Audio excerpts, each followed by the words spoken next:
네, 반갑습니다. 평생자산관리연구소의 유평창 소장입니다. 지난 한 달 동안 이 경제 이슈와 자산관리에 대해서 알아보는 맛있는 경제 브런치 시간입니다. 이번 달에 핫 이슈를 세 가지로 한번 뽑아봤습니다. 첫 번째는요, 양적 완화 시대가 저물고 양적 긴축 시대가 이제 온다는 겁니다. 지난 수년 동안 보면 아파트 값이 폭등을 하고 여러 가지 뭐 원자재 값 이런 것들이 많이 올랐었죠. 그런 배경 중에 하나가 바로 돈에 너무나 흔해 빠져서 돈이 많이 공급돼가지고 상대적으로 질량 보존의 법칙에 가까운 이제 어떤 자산 또는 뭐 원자재 이런 부분들 가격이 폭등했던 것이 원인이었다고 봅니다. 반면에 이제는 돈의 흐름을 줄이거나 아니면은 아예 원천을 차단하는 방식으로, 즉 채권에 매입하지 않는 방식으로 시중에 돈의 양을 줄이고 있습니다. 그래서 이제는 양적 긴축 시대가 되고 있다라는 거죠. 구체적으로 한번 이슈를 보겠습니다. M2라는 것은 광의 통화라는 겁니다.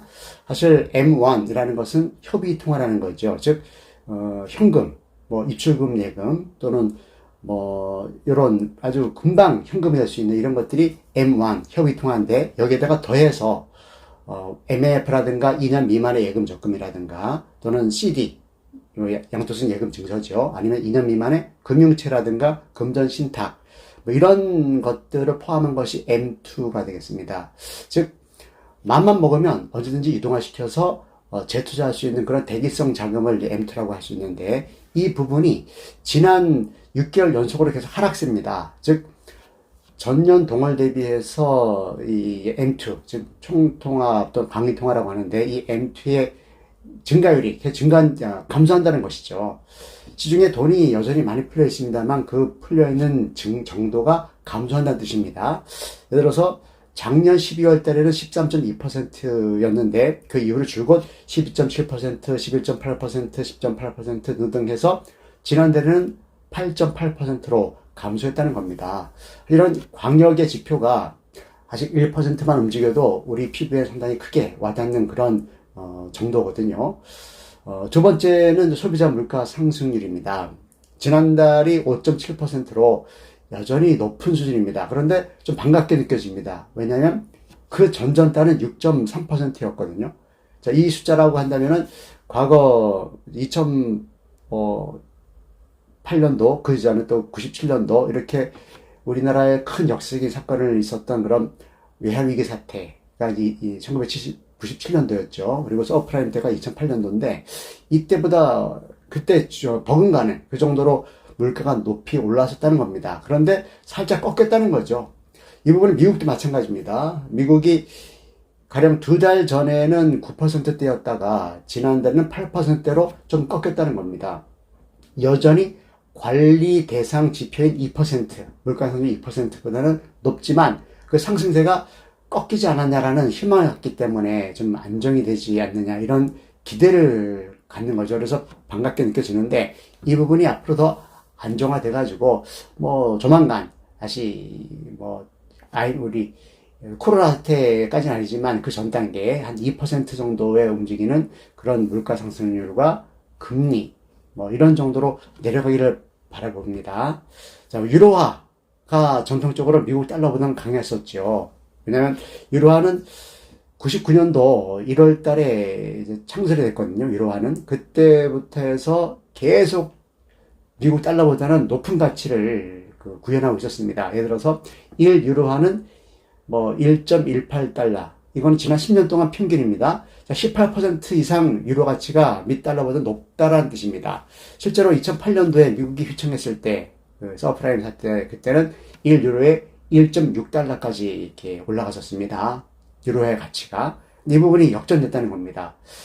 1유로가 0.9 몇몇 달러가 지금 되고 있습니다. 그 배경에는 우크라이나 전쟁으로 인해서 에너지 자립도에 문제가 있는 것 같아요. 즉, 독일이라든가 프랑스라든가 등등 여러 가지 그 다양한 그런 유로의 중심 국가들은 에너지를 러시아산 석유라든가 천연가스라든가 이런 쪽에 많이 의존했었거든요. 그런데 전쟁이 하다 보니까 서로가 이제 어떤 적대국화된 거죠. 그러다 보니까 러시아가 이런 유럽 쪽의 나라들에게 천연가스라든가 원유 이런 것들을 수출을 완화하거나 감소시키고 있습니다. 그래서 상당히 좀 경제 어렵습니다. 경제적으로. 다시 얘기해서 전 세계 최고 레벨의 어떤 제조업 국가인 독일조차도 공장 가동이 감소한다든가 일부 멈춘다든가 이런 일이 생길 수 있다는 것이죠. 그런 것 때문인지 몰라도 유로화 가치가 미국 달러보다 떨어지는 특이한 현상이 나타났는데요. 또 한편으로는 바로 이제 금리 정책입니다. 자, 미국은 완전 고용에 기반한 그런 자신감 있는 경제 상태를 미천으로 해서 금리를 자이언트 스텝이라고 하죠. 뭐 0.75% 이렇게 막 올리고 있습니다. 그러다 보니까 돈 가치가 높아지는 거죠. 달러 가치가. 즉 같은 돈을 미국 달러에 맡기는 거하고 유로화에 맡기는 거하고 또 엔화라든가 원화에 맡기는 것보다 훨씬 많은 이자를 받을 수가 있다는 거 아니겠습니까? 그러니까 당연히 미국 달러 가치가 좀 올라갈 수밖에 없겠죠. 그런 것도 있는데 유럽중앙은행 ECB라고 하죠. 여기는 금리를 지금 조금 올릴까 말까 하고 있습니다. 지금. 그리고 미국 연준 중앙은행이죠. 여기는 그동안 뭐 서프라임이라든지 뭐 코로나라든지 이런 것 때문에 과도하게 풀었던 시중의 자금들을 즉 중앙은행에서 대체대조표에 채권을 사주면서 현금을 시중에 내보냈지 않습니까? 이것을 거꾸로 즉 중앙은행에 갖고 있는 8조 9천 달러, 8조 9천억 달러입니다. 거의 9조 달러 정도의 그런 채권이라는 자산을 시중에 다시 매각하면서 시중 자금을 끌어들이고 빨아들이고 소각해버리는 이런 일을 한다는 거죠. 따라서 달러 가치는 올라갈 수밖에 없는 입장인데 유로화는 여전히 저금리라든가 또는 또 유럽 중앙은행이 채권 매입 정책을 좀 유보한다든가 이런 형태로 해가지고 유로화의 가치가 달러보다 적어지고 있다 이렇게 보겠습니다. 이것이 왜 우리한테 문제가 되냐 하면 우리나라는 수출해서 사실 먹고 사는 나라인데 이제 어떤 수입을 위해서 어떤 수출은 수입을 통해서 수출하는 거 아니겠습니까? 천연 자원이 없으니까 지하 자원이. 그런데 수입 원가가 엄청나게 올라가고 있습니다. 그래서 우리나라가 사상 최악의 지금 무역 수지 적자를 보고 있는 게 이런 것 때문인 것 같습니다. 즉 환율 올라가니까 원유라든가 이런 것들 수입 원자재 가격이 올라가고 그런 것 때문에 이제 수출에도 영향을 미치고 또 우리나라 어떤 그런 국가 건전성, 재정 건전성에도 문제가 있는 이렇게 되는 것 같습니다. 그래서 아무튼 이 양적 긴축 정책이 계속 될 겁니다. 그동안 풀었던 돈들을 흡수하는 과정에서 많은 변화가 있을 건데 그 중에 하나가 바로 자산 가치의 하락. 사실 주식도 자산의 일종이라고 볼 수 있지 않겠습니까? 현금은 아니니까. 그러면 현금 가치가 올라간다. 즉 은행 이자가 올라간다는 거죠. 예금하는 사람들이 월 이자 수익이 증가한다는 것. 이것은 주식시장에 안 좋은 시그널이 되겠습니다. 그래서 당분간은 좀 위험 자산에 대한 리스크를 줄이고 또 안전자산에 대한 투자 어떤 메리트를 높게 가져가는 이런 현상이 당분간 지속될 것 같습니다. 그 끝나는 시점은 내년 이맘때, 즉 1년 후 정도에 전쟁이 끝나고 또 원자재 가격이 안정이 되고 그러면 다시 우리나라 GDP라든가 물가, 금리 이런 것이 정상화되면 그때는 다시 이제 안정화될 수 있겠죠. 그러면 지금 오늘 말씀 세 가지 이슈는 이슈로 안 될 것 같은 생각이 듭니다.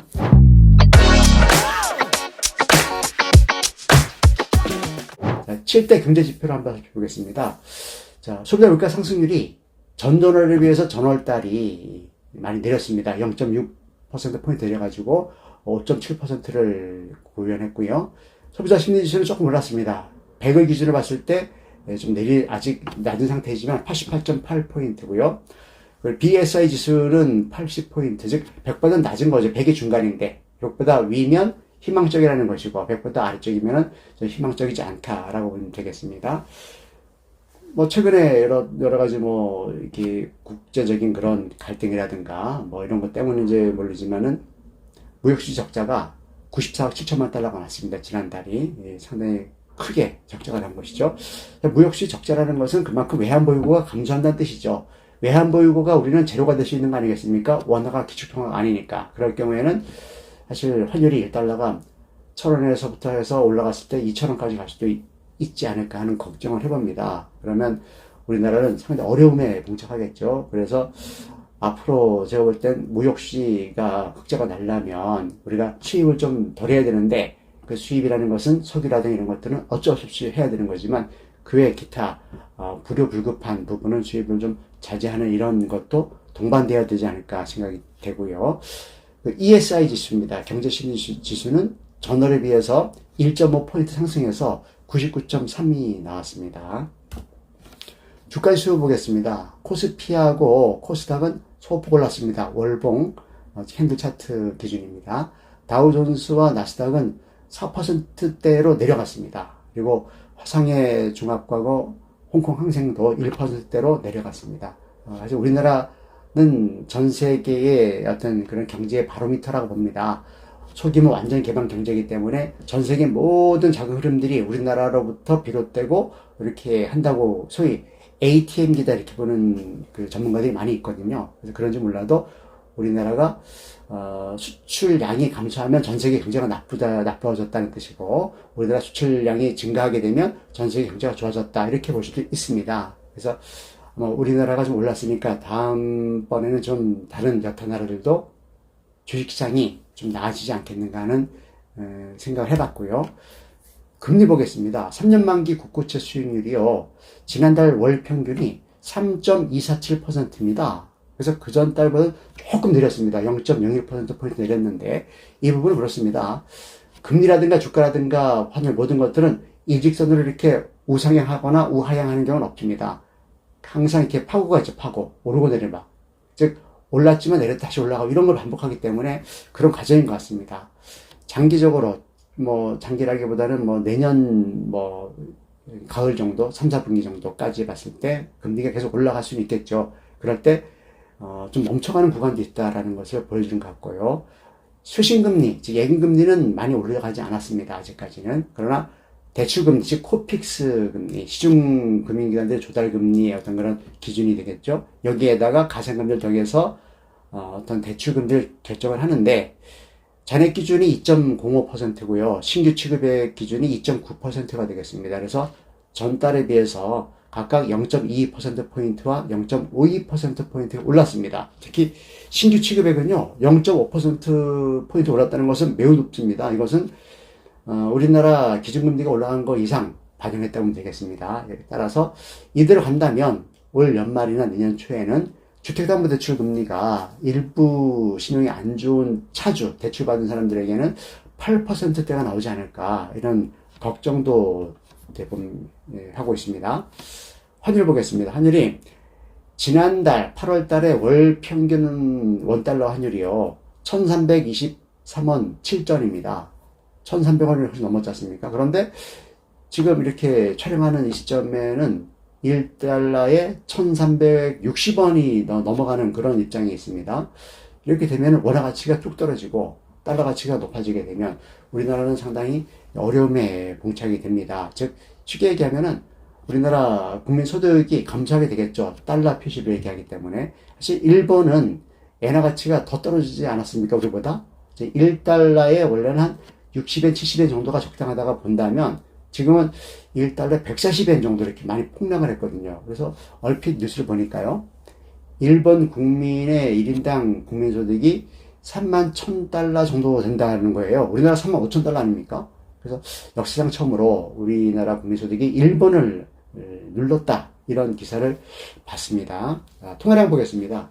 M2 증가율은 말씀드린 것처럼 지난달에 8.8% 증가했는데 그 전달에 비해서 많이 내렸다는 것이고요.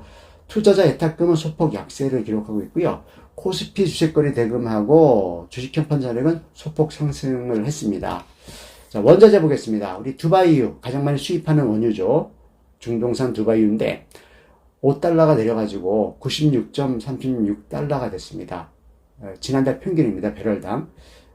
그리고 국제 금시세는 좀 올랐습니다. 아무래도 지금 경제가 안 좋다 보니까 안전자산에 대한 선호도가 높아진 것 같은데, 온스당 1778.64달러가 돼서 그 전 달러보다는 월 평균으로 봤을 때 47달러 정도가 올랐습니다. 부동산은요, 늘 제가 걱정하고 있습니다만 지금 자산 가격이 폭등했다가 돈 가치를 올리면서 시중에 돈의 양을 감소시키는, 즉 양적 긴축 정책을 통하면서 자산 가치가 하락할 수밖에 없겠죠. 돈 가치가 올라가니까 자산 그룹에 있던 돈들이 다시 은행권이라든가 이렇게 어떤 돈을 추구해서 다시 들어오기 때문에, 즉 은행을 밖에 나갔던 돈들이 은행에 들어오게 되고 있는 거거든요. 그러다 보니까 지금 주택 가격, 특히 아파트 중심으로 하락세가 나타나고 있습니다. 그 증거가 바로 주택 매매 가격 지수가 마이너스 0.1%로 마이너스 돌아섰습니다. 지난달에. 그리고 주택 전세 가격 지수도 마찬가지로 마이너스 0.1%로 마이너스로 돌아섰습니다. 제가 이슈 세 가지를 말씀드렸습니까? 그 양적 긴축, 시중에 돈의 양이 감소하면 그만큼 돈 가치가 올라가고 예금하려는 수요가 증가하고 수신금리가 올라가고 그런 과정에서 대출금리가 더 올라가고 예대 마진을 금융에 추구하기 때문에 그러면 대출받아서 즉 레버리지 투자했던 분들은 자산을 뭐 매각을 하거나 급급 매물로 이렇게 매각을 할 수 있겠죠. 그러면 당연히 자산 가격은 떨어지는 이러한 지난 10년 동안 자산 가치가 증가하고 돈 가치가 거의 그 제로 금리에 육박하고 낮아졌다고 하면 이제는 반대가 된다는 것이죠. 그래서 이럴 때는 제가 볼 때는 뭐 다음 달이나 그 다음 달에 또 말씀드리겠습니다. 채권 투자가 매우 유망한 그런 어떤 기회가 되지 않을까 하는 생각을 해봅니다. 물론 채권 직접 투자를 얘기하는 겁니다. 그 부분은 다시 어떤 주제를 만들어서 말씀을 드리도록 하겠습니다. 이번 달에도 성공적인 자산 관리와 재테크하시기 바랍니다. 수고하셨습니다.